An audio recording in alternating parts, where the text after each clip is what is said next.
छु, रुखो बोल्छु, झुटो बोल्दिनँ। मेरो स्वभाव त्यही हो। म एक्लैपट्टि कुदेर आएको मान्छे हो।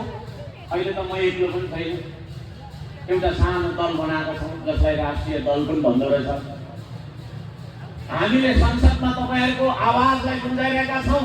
आदरणीय दाजुभाइ दिदीबहिनीहरू, हामी यो व्यवस्थाको विकल्प छैन। यही व्यवस्थामा हामीले चाहिँ विकास गर्नुपर्छ, सुशासनको प्रत्याभूति गर्नुपर्छ भन्ने पक्ष। हामी गणतन्त्रलाई स्वीकारेर अगाडि आएको मान्छे, तर प्रधानमन्त्रीज्यूको यसो आनी बानी हेर्दाखेरि उहाँको आफ्नै नीति तथा कार्यक्रम यो देशको प्रमुख राष्ट्रपतिज्यूले, सम्माननीय राष्ट्रपतिज्यूले वाचन गरिरहँदा उहाँकै सामुन्नेमा पिठ्यौँ फर्काएर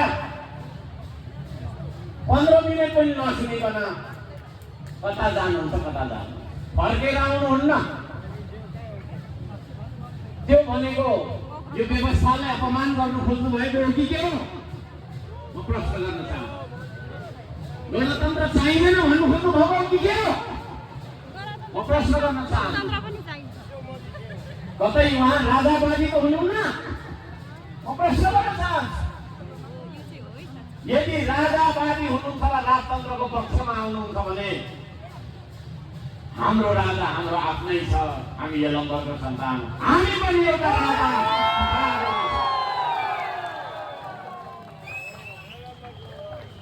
यदि त्यसो होइन भने सम्माननीय प्रधानमन्त्रीज्यूले यो व्यवस्थालाई मान्नु, त्यसो गर्नुहुँदैन।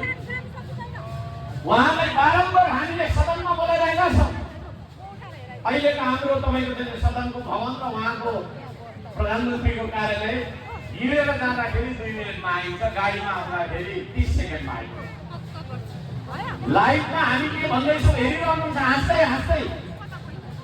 तर सदनमा आएर उहाँले आफ्नो नीति तथा कार्यक्रम पेश गर्नुहुन्न। पेश गर्ने दिन पनि आउनुपर्छ भनेर हामी करायौँ। ल ठिक छ, फेरि प्रतिपक्षी दलहरू बिचमा एउटा संवाद भयो। पेश चाहिँ अर्थमन्त्रीले गर्दा पनि भयो, तर जवाफ दिनु उहाँ आउनुपर्छ। त्यसमा सहमति गरौँ त भन्नुभयो। ल त ठिकै छ, जवाफ दिनु पनि आउनुपर्छ।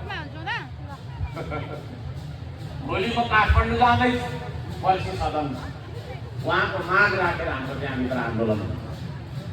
आदरणीय दाजुभाइ दिदीबहिनीहरू, यो व्यवस्था र विधि भन्दा ठुलो हुँदैन एउटा ड्रिल। यो व्यवस्था र विधि भन्दा ठुलो हुँदैन अलिकति कालो पत्रे। यो विधिलाई मान्नुपर्छ भन्ने, मनाउनुपर्छ भन्ने सबैभन्दा पहिलो कर्तव्य भनेको प्रधानमन्त्रीको कर्तव्य हो।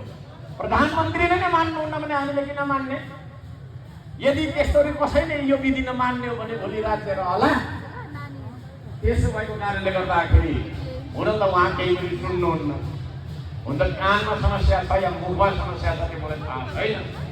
अलिअलि हामीले साथी पनि हो, भेटघाट हुँदा त बोल्नुहुन्छ जस्तो लाग्छ। तर सदनमा उहाँ